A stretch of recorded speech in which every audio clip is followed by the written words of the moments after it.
बिस्मिल्लाहिर्रहमानिर्रहीम। अस्सलामुअलैकुम वरहमतुल्लाह। मैं कमल अब्बासी आज एक नए मौजू के साथ। मेरे पास काफ़ी मैसेजेस आए कि टीनेजर्स के तो और भी बहुत से मसाइल हैं जिनको कवर करना बहुत ज़रूरी है।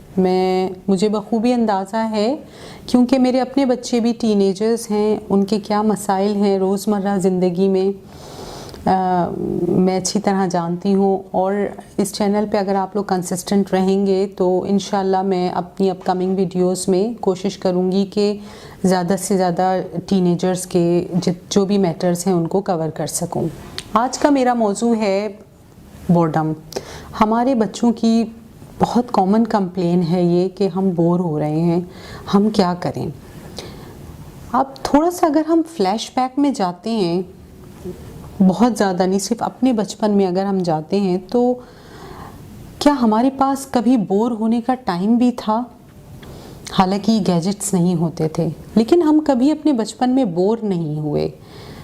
ये बोरियत का वर्ड हमारे बच्चों की लाइफ में क्यों आ गया? बेसिकली बच्चे बोरियत का शेल्टर लेके गैजेट्स की डिमांड कर रहे होते हैं, क्योंकि उनको लगता है कि गैजेट्स के अलावा कोई ऐसी चीज़ नहीं है इस वक्त जो हमारे बोर्डम को ख़त्म कर सके। अब मेरे हिसाब से, मैं अभी कुछ अरसे पहले की बात है कि मैं एक शादी में गई तो मैं भी जब कभी जाती थी पहले, जब मेरे बच्चे छोटे थे, तो मैं अपने बैग में बच्चों के लिए कोई लेगो या उनका कोई टॉय, सॉफ्ट टॉय या कोई ऐसा रैटल या कोई पजल रख के लेके जाती थी ताकि मेरा बच्चा इंगेज रहे उसमें और मुझे तंग ना करे फंक्शन में।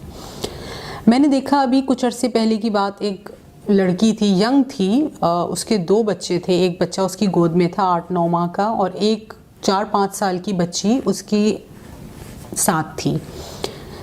उसने जब वो एंटर हुई, बच्ची बहुत प्यारी थी, तो मेरी निगाह उसके ऊपर गई। मैंने देखा, मैं बच्चों को बहुत ऑब्ज़र्व करती हूँ कि वो बच्ची चारों तरफ बहुत क्यूरियोसिटी के साथ देख रही थी और बहुत एंजॉय कर रही थी फंक्शन को।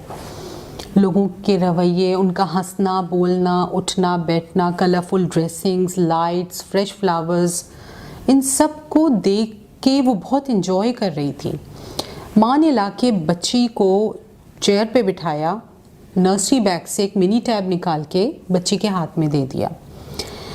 एंड बिलीव मी, उसका एक जो वो एंजॉय करने वाला जो एक फैक्टर था, वो उसकी पूरी उस फंक्शन में से बिल्कुल उसमें ब्लॉक लग गया और वो उस मिनी टैब में बिज़ी हो गई और उसने उसके ऊपर खेलना शुरू कर दिया। और जो उसकी नैक नीचे गई है टैप के ऊपर, वो जाते वक्त ही ऊपर उठी। उसने खाना भी उसी टैप पे खेलते खेलते उसकी माँ ने उसको खिला दिया। ज़रा सोचें कि वो बच्ची क्या कुछ वहाँ उस फंक्शन से सीख सकती थी और सीख रही होगी, जिसको कि उसकी माँ ने एक ब्लॉक लगा के बंद कर दिया। और उसके आप क्या समझते हैं कि ये गैजेट्स दे के क्या बच्चे कुछ सीखते हैं? कोई उनकी फाइन मोटर स्किल्स कुछ स्ट्रॉन्ग होती हैं? वो तो बिल्कुल उनका ब्रेन हैंडीकैप हो जाता है उस वक्त, उनका थिंकिंग प्रोसेस बिल्कुल स्टॉप हो जाता है। अब आइए बोर्डम की तरफ कि अगर हमारे बच्चे एक कंप्लेन लेके आते हैं हमारे पास कि हम बोर हो रहे हैं। आपका बच्चा सपोज़ आपके पास आता है 5 साल, 8 साल, 10 साल, 12 साल, ये सारी एज ग्रुप्स, बच्चा कंप्लेन लेके आता है कि हम बोर हो रहे हैं। तो बहुत ही कोई अच्छे पेरेंट्स होंगे तो वो ये कह देंगे कि आओ हम तुम्हारे साथ खेलते हैं, हम फुटबॉल खेलते हैं या हम कोई बोर्ड गेम खेलते हैं। बहुत अच्छी बात है बच्चों के साथ गेम्स खेलना, वेरी गुड, उससे उनके रिलेशनशिप अच्छे होते हैं। लेकिन क्या हर वक्त अपने आप को अवेलेबल कर देना बच्चों के लिए सही है किसी भी तरह से? उसकी वजह यह है कि बच्चे जब बोर होते हैं तो उनका जो थिंकिंग प्रोसेस है वो 200 टाइम्स ज़्यादा एक्टिव हो जाता है और वो और ज़्यादा स्पीडी सोच रहे होते हैं कि हमें क्या करना चाहिए, we have to do something, हम बोर हो रहे हैं। उस वक्त अगर कोई ऐसा सवाल उनके दिमाग में दिया जाए जिसके ऊपर वो रिफ्लेक्ट करना शुरू कर दें और सोचना शुरू कर दें, तो यकीनन कोई ऐसा काम वो करके आपको दिखाएंगे कि आप खुद हैरान रह जाएंगे।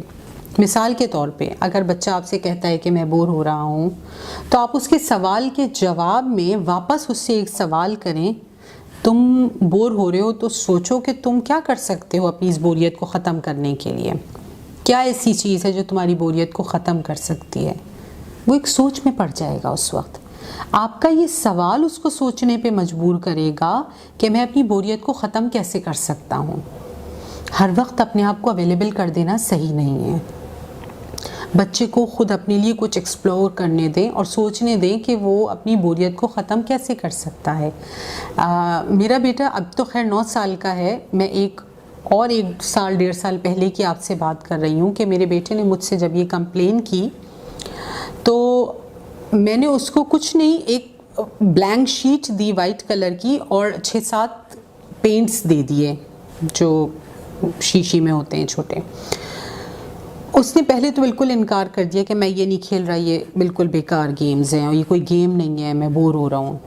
उसके बाद मैंने कहा आई एम नॉट अवेलेबल, मुझे काम है अपने।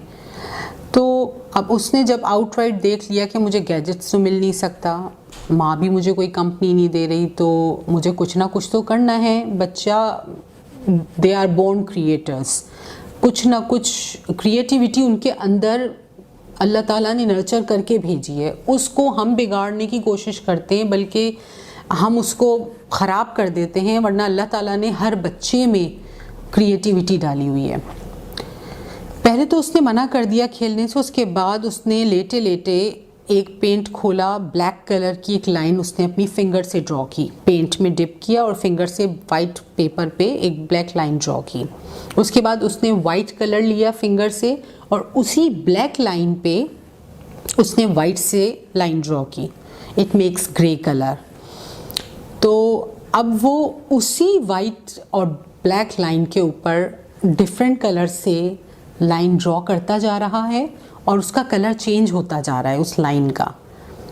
तो 3-4 लाइंस ड्रॉ करने के बाद वो एकदम उठ के बैठ गया एक्साइटमेंट के साथ, और उसने मुझसे शेयर नहीं किया, बल्कि ख़ुद उसने देखा कि ये कलर बार बार मेरे हर बार उंगली फेरने पर कलर चेंज हो जाता है। I was enjoying a lot.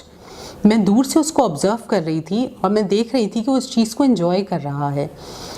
अगर मैं उस वक्त शायद अपने आप को अवेलेबल कर देती तो उसका ये सोचने का जो प्रोसेस है ये रुक जाता, उसको ब्लॉक लग जाता और वो मेरे साथ खेल में इंगेज हो जाता। वो जो कलर्स चेंज हुए, एक तो जो कलर्स उसको शीशी में मौजूद थे वो तो उसको पता था कि एज इट इज़ मार्केट से आए हैं, लेकिन जो कलर वो पेपर पे बना रहा था अपनी फिंगर से, वो उसके लिए वो कलर्स थे जो वो खुद बना रहा था। तो वो एक सेंस ऑफ अचीवमेंट और एक वो सक्सेस प्लेजर लेके भागा हुआ मेरे पास आया कि आई मेड दिस कलर, ये पिंक कलर मैंने बनाया है, ये ग्रे कलर मैंने बनाया है। ज़रा सोचें, व्हाट अ ग्रेट लर्निंग।